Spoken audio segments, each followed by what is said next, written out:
বাংলাদেশের ওপর দিয়ে বয়ে যাচ্ছে স্মরণকালের সবচেয়ে ভয়াবহ তাপপ্রবাহ। গত কয়েকদিন ধরে তাপমাত্রা এতটাই বাড়ছে যে অনেকে এটি সহ্য করতে পারছেন না। ফলে হিট স্ট্রোক সহ অন্যান্য স্বাস্থ্যগত ঝুঁকিতে পড়ছেন দেশগুলোর সাধারণ মানুষ। শুধু বাংলাদেশ নয়, তালিকায় আগে ভারত, ফিলিপাইন ও থাইল্যান্ডও। এই দেশগুলোরও একই অবস্থা। ব্রিটিশ সংবাদ মাধ্যম দি গার্ডিয়ান জানিয়েছে, এসব দেশে এপ্রিল মাসে সবচেয়ে বেশি তাপ পরিলক্ষিত হয়েছে। কিন্তু আবহাওয়ার বিশেষ অবস্থা এল নিনোর কারণে পরিস্থিতি আরও খারাপ হয়েছে।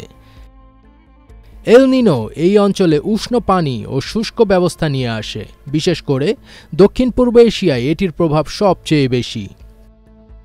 এখন প্রশ্ন হলো, এল নিনো কি? ন্যাশনাল জিওগ্রাফিকের তথ্য অনুযায়ী এল নিনো হলো একটি জলবায়ু প্যাটার্ন। এটির মাধ্যমে গ্রীষ্মমণ্ডলীয় প্রশান্ত মহাসাগর অঞ্চলের পানি উষ্ণ হয়ে পড়ে। শুধু তাই নয়, সমুদ্রের তাপমাত্রা, গতি, মহাসাগরীয় স্রোত, উপকূলীয় মৎস্য সম্পদের স্বাস্থ্য এবং অস্ট্রেলিয়া থেকে শুরু করে দক্ষিণ আমেরিকার এবং এরও বাইরের অঞ্চলের ওপর এর প্রভাব পড়ে। এল নিনো 2 থেকে 7 বছরের বিরতি দিয়ে অনিয়মিতভাবে হয়ে থাকে। এটি কোনো নিয়মিত চক্র নয়, অথবা এ নিয়ে আগে থেকে কোনো ধারণা পাওয়া যায় না। পেরুর উপকূলীয় অঞ্চলের জেলেরা এল নিনো সম্পর্কে জানতে পেরেছিলেন সমুদ্রের পানির অস্বাভাবিক উষ্ণতা দেখে। আবহাওয়ার এই বিশেষ অবস্থাকে স্পেনের অধিবাসীরা এল নিনো নামে ডাকতেন, যার বাংলা অর্থ ছোট বালক। পরবর্তীতে এল নিনোর মাধ্যমে জলবায়ুর ব্যাপক পরিবর্তনের বিষয়টি বোঝানো শুরু হয়। এল নিনোর কারণে প্রশান্ত মহাসাগরের পূর্বাঞ্চলীয় দেশ পেরু, ইকুয়েডর ও চিলির উপকূলে উত্তর থেকে দক্ষিণ দিকে এক প্রকার উষ্ণ সমুদ্র স্রোতের প্রবাহ লক্ষ্য করা যায়। এই উষ্ণ স্রোতের কারণে দক্ষিণ থেকে উত্তরমুখী শীতল সামুদ্রিক স্রোতের প্রবাহ বাধাগ্রস্ত হয়। ফলে প্রশান্ত মহাসাগরের বিভিন্ন অঞ্চলের সমুদ্র বাস্তুতন্ত্র ক্ষতিগ্রস্ত হয়।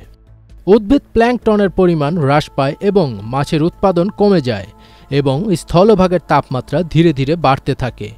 এল নিনোর প্রভাবে প্রশান্ত মহাসাগরের উপকূলবর্তী বিস্তীর্ণ অঞ্চলে খরা বা অনাবৃষ্টি দেখা দেয়। কোনো কোনো অঞ্চলে অতিবর্ষণও ঘটে থাকে। সাধারণত 2 থেকে 4 বছর স্থায়ী হয় এল নিনো। এদিকে রাজধানী ঢাকাসহ বাংলাদেশে মাঝারি থেকে তীব্র তাপপ্রবাহ বয়ে যাচ্ছে। এ পরিস্থিতিতে আরও 72 ঘণ্টায় তাপপ্রবাহ অব্যাহত থাকতে পারে বলে হিট অ্যালার্ট জারি করেছে আবহাওয়া অধিদপ্তর। রোববার আবহাওয়াবিদ হাফিজুর রহমান স্বাক্ষরিত এক বিজ্ঞপ্তিতে বিষয়টি জানানো হয়েছে। এতে বলা হয়, দেশের ওপর দিয়ে চলমান তাপপ্রবাহ 28 এপ্রিল থেকে পরবর্তী 72 ঘণ্টা অব্যাহত থাকতে পারে। জলীয় বাষ্পের আধিক্যের কারণে অস্বস্তিও বৃদ্ধি পেতে পারে এই সময়ে। এল নিনো কিন্তু এখন পর্যন্ত এটা সক্রিয় অবস্থায় আছে, তবে সামনের মাসে হয়তো এটা নিউট্রালের দিকে যাবে এবং এল নিনো সক্রিয় থাকার জন্যই বৃষ্টিপাত এ অঞ্চলে কম হচ্ছে। এখন যে অবস্থাটা আছে, আগামী 72 ঘন্টা এটা অব্যাহত থাকবে। 72 ঘন্টা পরে তাপমাত্রাটা কিছুটা প্রশমিত হবে।